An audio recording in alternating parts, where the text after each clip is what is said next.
جب تک برساتوں میں غریب کے گھر کی چھتیں ٹپکتی رہیں گی، میں زندہ رہوں گا، میں زندہ رہوں گا، میں کبھی نہیں مروں گا، میں اپنی قبر میں تمہارے آگے بڑھتے قدموں کی چاپ سنوں گا، میں تمہاری مشکل میں زندہ رہوں گا، میں اس دھرتی کی شکل میں زندہ رہوں گا، میں شاعر انقلاب ہوں، میں نے تمہارے لیے زندگی کے نغمے لکھے ہیں، میں کبھی نہیں مروں گا، میں زندہ رہوں گا، میں زندہ رہوں گا۔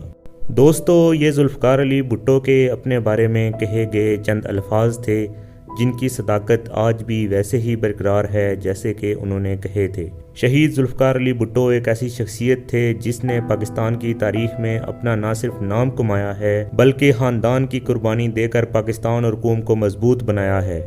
ملک کو ایٹم بم کا تحفہ دیا، اسٹیل ملز کا تحفہ دے کر ملک کی معیشت میں روح ڈال دی۔ شہید ذوالفقار بھٹو نے ملک کو 73 کا متفقہ آئین دیا، قوم کو شناخت دی، شعور دیا، ووٹ کا حق دیا۔ قومی اسمبلی میں قادیانی فتنے کو ہمیشہ کے لیے غیر مسلم قرار دے کر یہ باب بند کر دیا۔ آج شہید بھٹو موجود نہیں ہیں، مگر عمران خان پیپلز پارٹی کے شدید مخالف ہونے کے باوجود کبھی کبھار اپنے آپ کو شہید ذوالفقار علی بھٹو سے تشبیہ دیتے ہیں اور بھٹو کی طرح خود کو پیش کرتے ہیں۔ یہی وجہ ہے کہ آج بھی بھٹو زندہ ہے۔ پیپلز پارٹی ذوالفقار علی بھٹو کے ہاتھوں لگایا گیا ایک ایسا پودا ہے جو آگے چل کر تناور درخت کی صورت اختیار کر جاتا ہے اور ملک کی قومی سیاست میں ہر لحاظ سے متحرک اور اہم سیاسی جماعت کے روپ میں نظر آنے لگتا ہے۔ لاڑکانہ میں سر شاہنواز بھٹو کے ہاں ذوالفقار علی بھٹو 5 جنوری 1928 کے روز پیدا ہوئے۔ انہوں نے برکلے یونیورسٹی سے سیاسیات کی تعلیم حاصل کی اور مسلم لاء کالج میں درس و تدریس کے فرائض سر انجام دیے۔ لاہور ہائی کورٹ میں ذوالفقار علی بھٹو نے کچھ عرصے تک وکالت بھی کی۔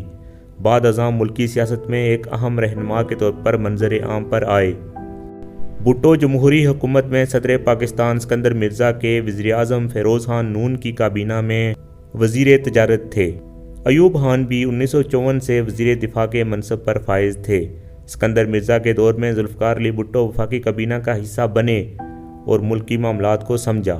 صدر ایوب خان کی کابینہ میں ذوالفقار علی بھٹو اہم عہدوں پر فائز رہے، جن میں وفاقی وزیر تجارت، وزیر اطلاعات و نشریات اور وزیر خارجہ جیسے اہم اور مؤثر ترین عہدہ شامل ہے، جس سے ذوالفقار علی بھٹو کے سیاسی قد کاٹ کا پتہ چلتا ہے۔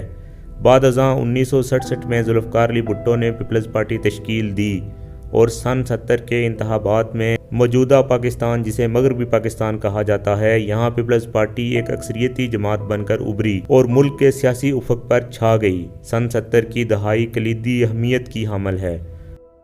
یحییٰ خان نے سانحہ مشرقی پاکستان کے دوران ذوالفقار علی بھٹو کو صدر مملکت بنا دیا اور سن 1973 میں ذوالفقار علی بھٹو نے پاکستان کو ایک نیا متفقہ آئین دیا جو آج تک ترامیم کے ساتھ نافذ ہے۔ آگے چل کر ذوالفقار علی بھٹو پاکستان کے وزیر اعظم بنے۔ ذوالفقار علی بھٹو نے پاکستان میں اسلامی سربراہی کانفرنس کے انعقاد کو ممکن بنانے میں اہم کردار ادا کیا، تاہم مشرقی پاکستان ہم سے الگ ہو گیا۔ ذوالفقار علی بھٹو نے ایٹمی پروگرام شروع کیا۔ سابقہ آرمی چیف ضیاء الحق نے سن 1977 کے عام انتخابات میں دھاندلی کے الزامات سامنے آنے کے بعد امن و امان کی خراب صورتحال پر قابو پانے کے لیے ملک میں مارشل لا نافذ کر دیا تھا اور ستمبر میں منتخب وزیر اعظم ذوالفقار علی بھٹو گرفتار ہو گئے۔ اگلے ہی برس سندھ ہائی کورٹ نے ذوالفقار علی بھٹو کو پھانسی کی سزا سنا دی۔ سپریم کورٹ نے فیصلے کے خلاف اپیل کو مسترد کر دیا تھا۔ راولپنڈی جیل میں 4 اپریل 1978 کے روز قائد عوام ذوالفقار علی بھٹو کو پھانسی دے دی گئی، جو ملک کی تاریخ کا ایک سیاہ باب ہے۔